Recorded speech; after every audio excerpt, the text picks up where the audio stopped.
actually going to get up? You've got a keynote speech to give. Yes, I am. You might be wondering, why are you recording in the stairwell, well, on the staircase? Well, it's lockdown, isn't it? Yeah, it's all about Zoom. Today I'm going to be talking about why black crocheters and knitters matter. I thought all knitters mattered. Why have you got those glasses on? I don't want the virus to go in my eyes. What's wrong with you? Just take the glasses off. I never said that all knitters and crocheters don't matter. I said that my focus is going to be on black knitters and crocheters because for some reason they're the ones that are missing from the history of knitting and crochet. They are the ones that have been missing in the magazines and publications. Yeah, I know before when I used to go to yarn shows, I'd hardly see any black people, and when I've been to the Knitting and Crochet Guild AGMs, it's not a lot of diversity there, but I know things are getting better. And what's her name? Oh, what's her name? Yeah, Jeanette Sloan. I know that she did some fundraising, and they've got the database BIPOC in Fibre. What's BIPOC? Black. Indigenous and people of colour. So when did you learn to knit? How old were you when you learned to knit? I learned to knit when I was about 7 or 8 years old. Wow, 7. That's really young. I can't remember if my mum taught me or my aunt, but I learned to knit, and then from there I'm a great lover of books. I'd read books and learn different techniques. So I knit, I crochet, I tat, I machine knit. It really feels like we've met before. Yeah, I really feel like I've met you somewhere before. Your face is very familiar. You're crazy. Right? You already know my name? Are you famous? You're just mad. An academic at an In the Loop conference said to me, black people don't knit, they only crochet. I can't believe somebody said that to you. I wrote my master's dissertation on myth, black people don't knit, the importance of oral history and art for documenting the experience of black knitters. So it's like crazy, isn't it? You know, this is, would have been 2013 that somebody made that statement, and somebody who researches knitting has said that. And, you know, the shocking thing is that people are still saying it. People are still surprised when they see black people knitting, which I just think, well, why wouldn't we? What you say is really interesting, but I really need to go to the toilet.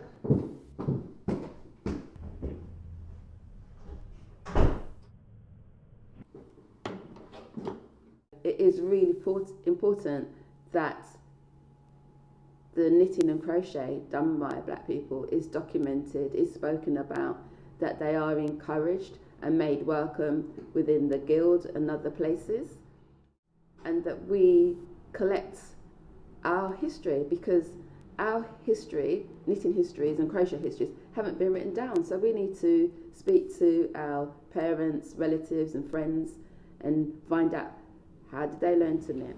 So important. I'm going to ask my family what the knitting histories are. I think everybody should do it, regardless of where you come from or the colour of your skin. Just important to know, really. Why would I ask my mum what does she knit with?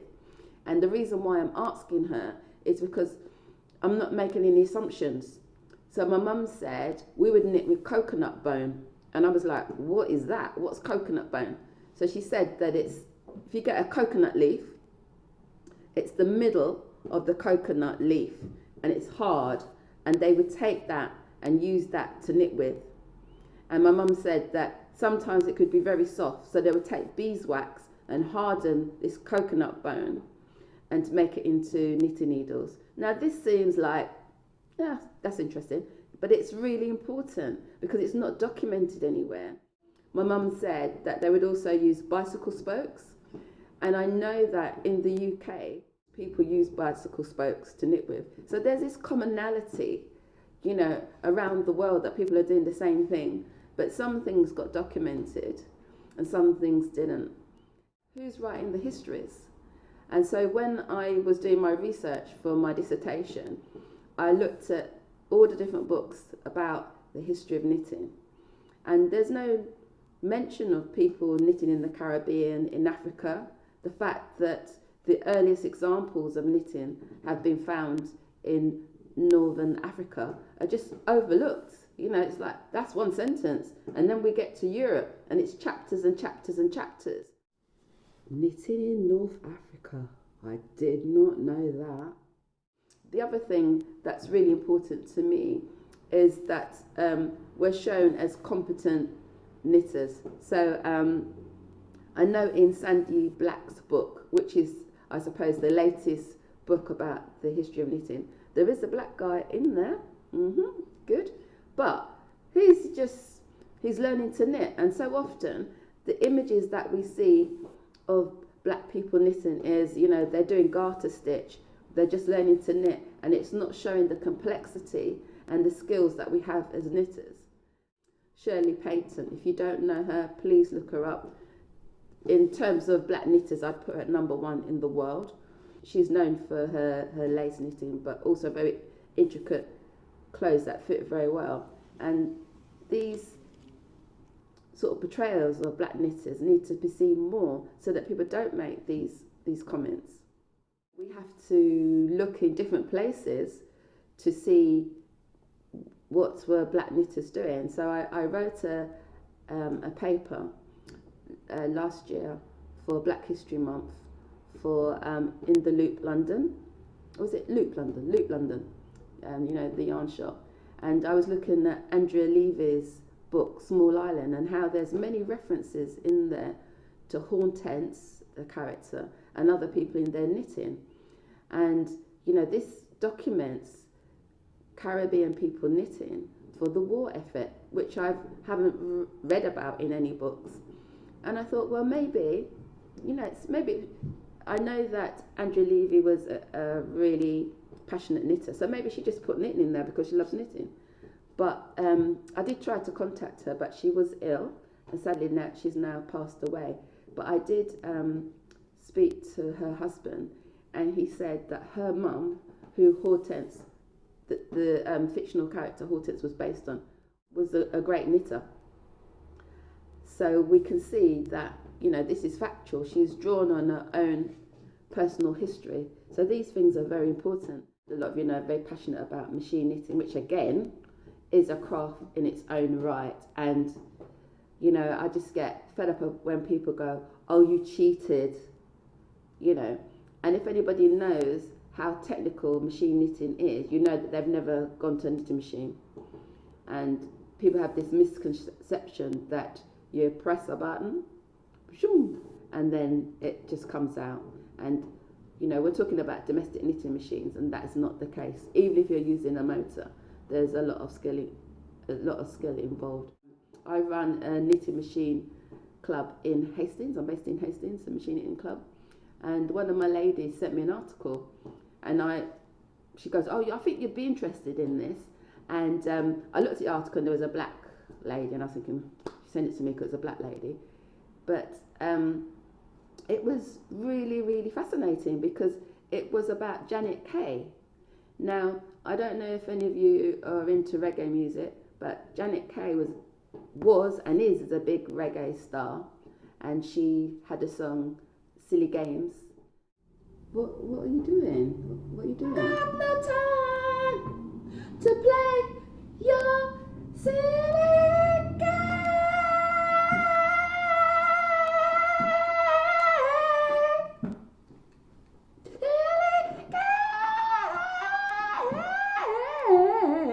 Oh, you're killing the song. I think I'm going to forget about knitting and crochet and concentrate on my singing career. Fascinated to read the article. It's in Machine Knitting News. It's, you know, a few years ago, that she really got into using the simple frame knitting machine and had written patterns for. I think she wrote 2 or 3 patterns for Machine Knitting Monthly, and her partner also wrote a pattern. And these again are things that, you know, are kind of like, as the title of my piece, hidden in plain sight. And they're things that we need to capture. I'm glad you're researching about black knitters. Somebody's got to do it. It really needs to be written down.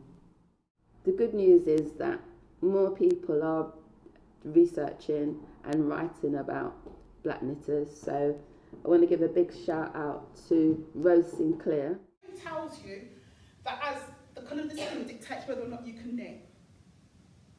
So at the last Knitting in the Loop 2004, I'd given a presentation, I'd sat down and somebody then said to me, do black women knit? And I said, why wouldn't we knit? But you come from a hot country.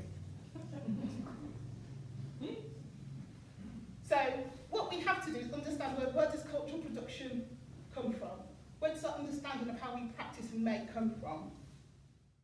Who is a lecturer at Goldsmith University and has done a lot of research about the Dorcas Society and the women and their knitting and crochet there. I think now she is Dr. Rose Sinclair, so that's another thing to check out. And it's so important that, as I said, things are documented, because I think the person who said to me, black people don't knit, they only crochet, is because she's referring to the academic canon, or, you know, that there's nothing written, there's nothing to refer to.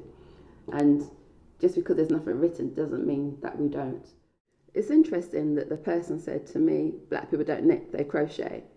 Because when you think of crochet, and you think about designers, how many black crochet designers can you name? Who do you know? We'll pause there for a minute. In terms of being based in the UK, you should have said straight off, Helder Panagari. I'm a big fan of Helder. I'm a real fangirl. I'd love to get her autograph. Just too nervous to ask her. Did you know she came from the Seychelles? She's the only person I know that comes from there. Her work is amazing, and her work features in many of the crochet magazines, so check her out.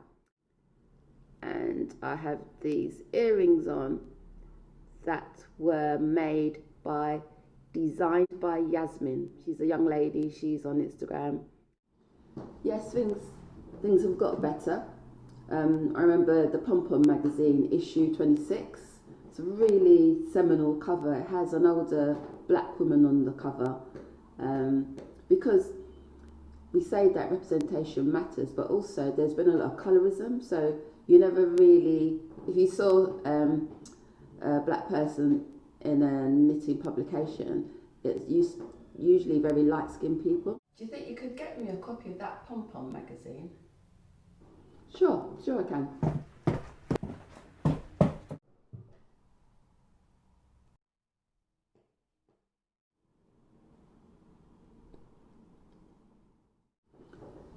Representation really matters, and it isn't enough that we're just models on the front of a knitting publication. We need to be shown as designers, tech editors, dyers, the whole gamut of what the knitting and crochet industry involves, and to be shown that, you know, we have the intellectual rigour to do all these different roles.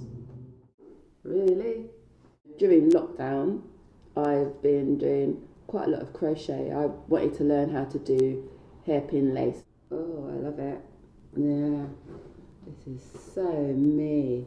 Hairpin lace every time. This is another piece that I made called I Don't See Colour. I haven't seen Tunisian crochet this fine before. The thing is, no matter how well-meaning the statement, you know, I don't see colour, it's still disregarding that people are unique.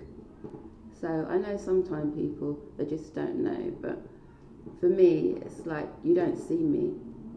And I want to embrace everybody. No person's better than anybody else. Black's not better than white, white's not better than black or brown or whatever the skin colour. I never really understand when people say they don't know any black people. I know loads. I've even got some in my family. Yeah, just to understand really. After the death of George Floyd, yeah, I really cried when George Floyd got murdered. It's really upsetting.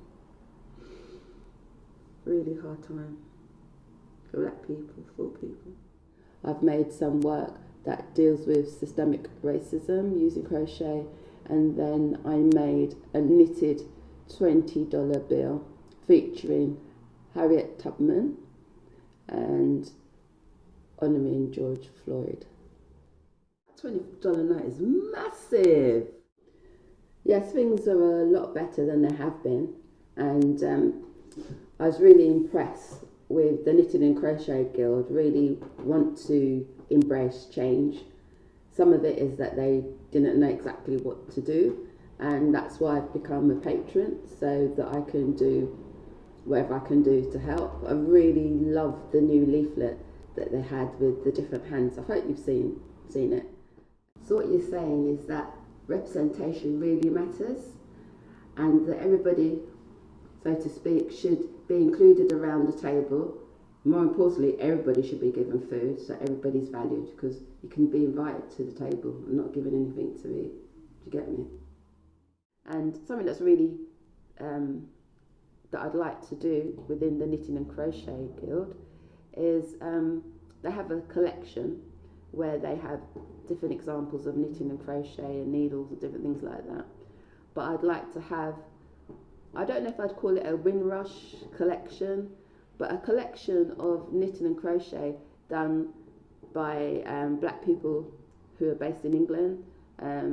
So a lot of them would be the Windrush generation. I remember my mum would have these frilly doilies, and I never used to think much about it, but now I just think of the skill that went into making those, and they're not displayed anywhere, not just my mum's one. It's good that there's a collection where some of these items can go and that people can see them. People who are doing research can go and look at these different items. So that's something else that I'm really passionate to do. It's been really interesting talking to you. I think the best person to talk to is yourself. Get the best answers, don't you?